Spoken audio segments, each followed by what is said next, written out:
Hey, boys and girls, dudes and dudettes, men and women. It's me, E.H. Ivins, your Uncle Herbie, the dad you wish you had. Today, I want to talk to you a little bit about that voice that you constantly hear in your head. No, I don't mean that you have schizophrenia. I don't think that you have a multiple person. Well, maybe you do, but how could I possibly know that? You and I don't actually know each other.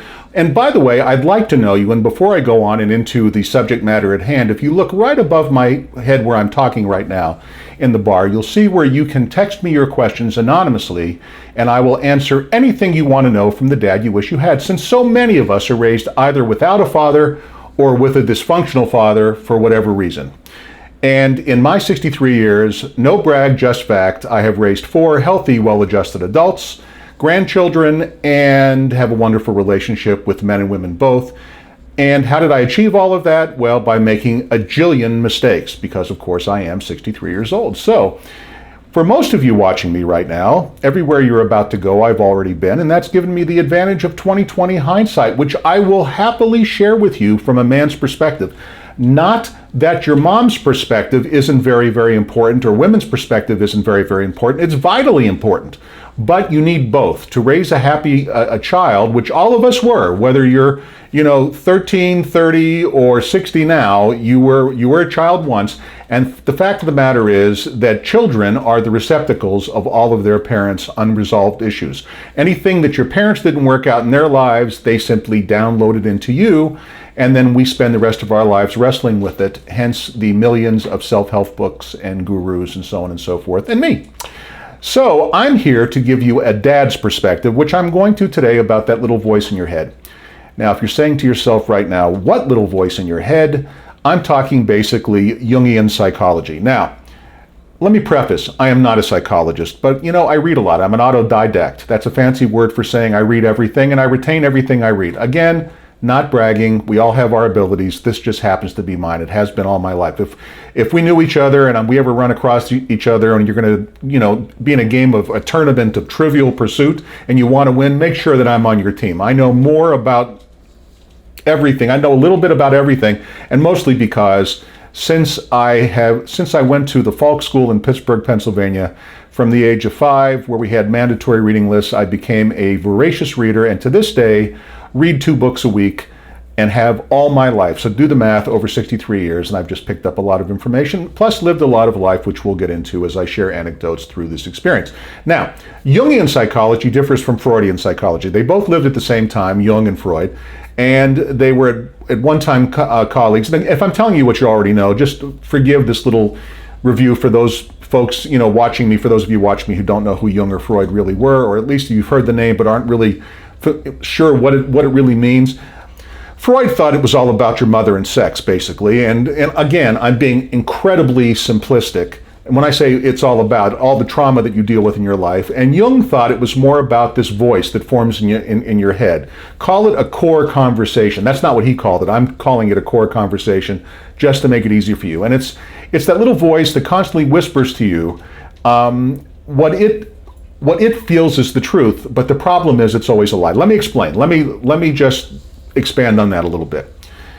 All of us have it. Now, the most common core conversation, the one that most people have, and I'm going to use it to illustrate my point, is some version of I'm not good enough. I'm not good enough is the most common core conversation. If you listen to people talking to each other, if you listen to people complaining about relationship or raising their children or not achieving their careers, whatever it might be, if you really cut through it, you get down to this core conversation of I'm not good enough. Now, what I mean by that is it leads to self-sabotage, because this voice gets louder and louder as what it's telling you becomes more and more a lie. Let me explain. So let's say that you're in your career and you're doing really, really well. You went, and just for this example, I'm going to use just a generic example. Let's say that you're, it doesn't matter, man or woman, you've graduated from high school, you've gone to college, you got a degree, you went out, you found a field or a company or both that you wanted to work for or with, or you started your own, you get involved in it, and you get to a certain level and stop. Now, why did your progress, and of course this becomes very stressful for a lot of people, and then they spend their time trying to figure out why they're not achieving more. Well, why they're not achieving more, why progress stops, is that voice stops you, whether you realize it or not. It makes you engage in behaviors that are self-destructive. Look away from yourself, for example, just for this example, and look at other people you know, and how many times have you seen in your life somebody on the fast track, you know, somebody else, not you, who's on the fast track, they're achieving, they're doing great, and all of a sudden, out of nowhere, they do something massively self-destructive, and you just can't believe they're doing it. They're just manifesting total and complete self-destruction. They do something so bizarre, and we see it in famous people all the time. How many times have you seen an actor? Let me use one example. Lindsay Lohan. Okay, Lindsay Lohan is a Disney actress, and she's doing absolutely, or actor. My daughter's an actor and has told me that from now on I should not use actor and actress. Everyone's an actor, so I'm going with that. So Lindsay Lohan's a young actor. She's a Disney actor. She's doing really, really, really great. Her career is going on. She's very likable. The camera loves her. The public loves her. Her movies, she transitions. It's a very tough transition from being a child star to an adult star. She's achieving great fame, and suddenly she goes on a wild bender of self-destruction. And today, as we speak, I don't know where she is, some rehab somewhere, and she's completely destroyed her career, and no one wants to deal with her. I'll give you another example. I'll give you a male example. Charlie Sheen comes from a family of actors. His father, Martin Sheen, is very famous, very well-respected actor. His brother, Emilio Estevez, is very well-respected. Charlie's career was going fantastic. Very talented guy. I remember the first time that I really realized what a great actor he was in the Oliver Stone movie Platoon, which I think is, particularly being a Vietnam era veteran myself, is a movie that's very, very realistic about the Vietnam experience. I was not in Vietnam, by the way. I'm not trying to puff up my resume. I'm Vietnam era. I served in the Navy in the early and mid 1970s, but I did not serve in Vietnam. I was a Russian linguist at the National Security Agency. But I knew a lot of Vietnam veterans as a result, and I knew a lot of people that had gone to Vietnam and spent time there, and we'd spent hours and hours talking. And not that I know what it's like to be in Vietnam, but having lived in the era, Platoon seems to be a realistic representation of it, much more so than, say, Apocalypse Now, which was a great movie, but not really indicative of, at least I think, of the Vietnam experience. But anyway, I'm digressing. Let's get back on track. So Charlie Sheen does these great movies, and then he has this wonderful show, you know, and I know I'm simplifying his career, but he basically self-destructs everywhere. He goes into wild, mad addiction and everything else, and the addiction is and the self-destruction of both Charlie Sheen and Lindsay Lohan and people like him who do this, who have the world right by the rear end and then just vomit it, you know, just flush it down the toilet. This is all a manifestation of core conversation. It's a manifestation of that little voice in their head going, "You're really not good enough. You really don't deserve it. You really are a phony. You're a fake." And so what they do is, in order, the core conversation is a powerful thing. It has to prove itself right. And so what it does is it leads you to make horrible, horrible decisions that cause destruction that no one else can understand, but the only reason they don't understand is they don't hear that voice. And you're not even aware you're hearing that voice, but it's making you stop yourself to prove itself correct. In other words, it has to be right. And it's the product, and I know, I want to try to make this simple. How many times have you seen parents, and maybe this has happened in your own life, when they're raising their kids, tell their kids in some form, at a very early age, you can't do something. You know, you can't achieve that, you can't do this, it's not, you know, you're not smart enough, you're not good enough, you're not fast enough, you're too fat, you're too thin, you're too tall, you're too short, whatever it is. All these things download into your children as you know, when they're from the time they're born till about 7 or 8 years old, and then they're fully formed, and all of these messages and all of these restrictions that you've downloaded into them from your own issues, you're really, let's be honest, reflecting your own issues into them, you know, manifesting them as adults, and it holds them back. You know, show me a super achiever and I'll show you someone who does not consider themselves a fraud, who knows perfectly well how good they are. I know that we live in a culture that prizes modesty, but the truth is, really excellent people know that they're excellent. They may not crow it at the top of their lungs because it's impolite and it's gross in conversation, and nobody wants to go to a party with somebody saying how great they are through the whole thing. But you just know they know. You know, they radiate confidence, they radiate success, and that's because they don't suffer from this conversation. But about 6 out of 10 of us do have, and that's a real number. About 6 out of 10 people suffer some version of "you're not good enough." It's why people. How many people have you known who have been in a very healthy relationship? Everything was going great. Great marriage, everything was going along super, and then one or the other commits adultery. And they're not serial adulterers. That's a whole different subject for another day and another time. They just commit a horrible, destructive act to their marriage and destroy everything in their family that they've built. Why did they do that? What were they thinking about? And it doesn't matter if it's a man or a woman, why did they seek love outside of marriage? Why? And the answer is core conversation. They had to destroy it because their conversation the whole time was telling them, you can't have a successful relationship. You can't have a successful marriage. And so many children now are the product of divorce. This is programmed into them. If you don't think that, for example, if you're getting divorced, you aren't downloading into your children the futility of marriage or happy marriage, think again.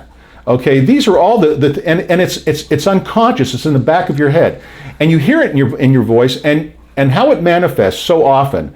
How many times have you had a friend come to you for advice, and you've given the advice, and it's been good advice, and most of us can give other people good advice because it doesn't involve us. In other words, I'm sitting here holding myself out to be the dad you wish you had, but I don't for a moment tell you that I'm perfect.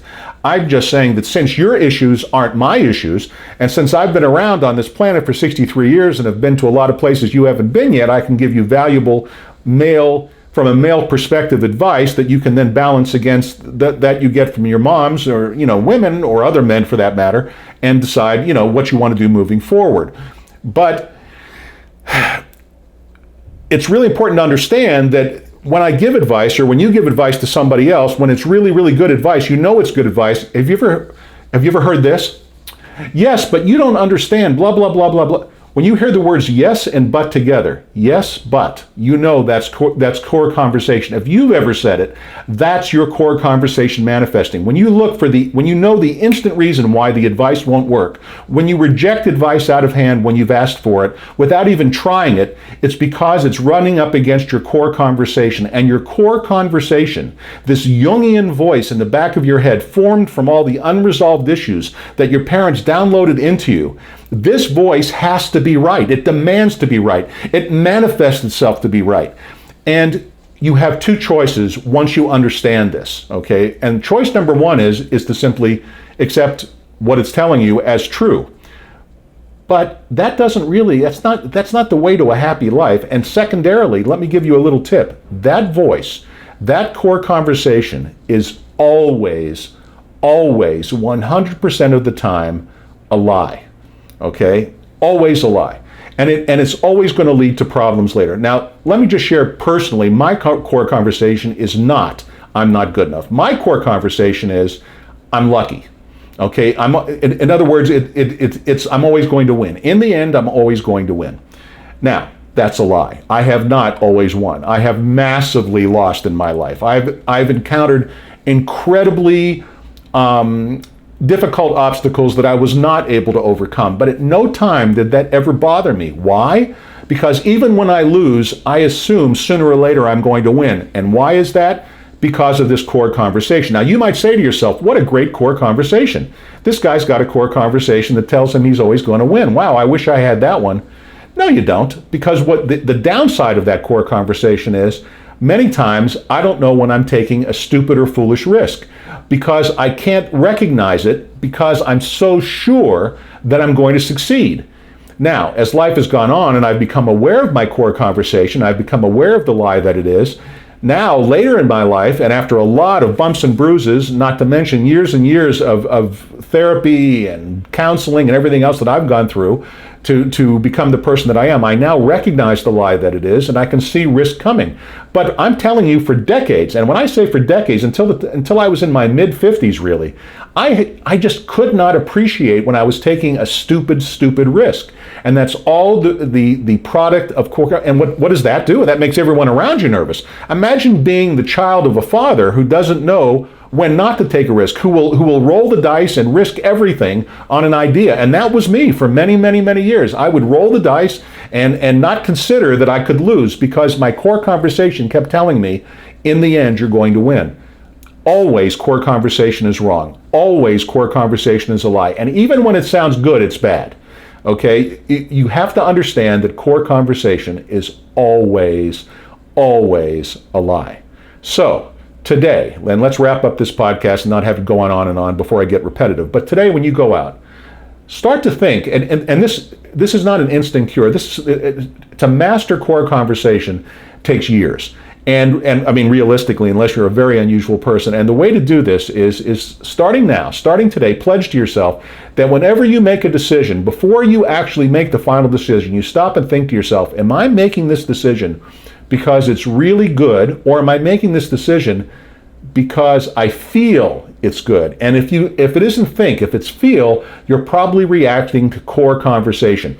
And if you're making that decision from feelings as opposed to from reason, or if you find yourself unable to make that decision from thinking as opposed to feeling, then by all means, this is where the advice of a dad comes in, okay? Or your counselor, or your mom, or, seek out, well, don't seek it from your mom or your dad directly, because their issues are all tied up with yours. Remember what I said, children are the receptacles of all their parents' unresolved issues. But go to people you trust and who have achieved success in these areas, and ask their advice, and then take it, even if you think it's wrong, okay? Let me share just one quick, I don't know if the word is analogy or metaphor. Anyway, I don't know if you guys are, like I am, a fan of Seinfeld, but there was this great episode of Seinfeld where George started doing the opposite of everything he thought. This was a manifestation of core conversation. In other words, no matter what he thought, he did the opposite, and he ended up being a vice president of the New York Yankees. Those of you who watch Seinfeld know what I'm talking about.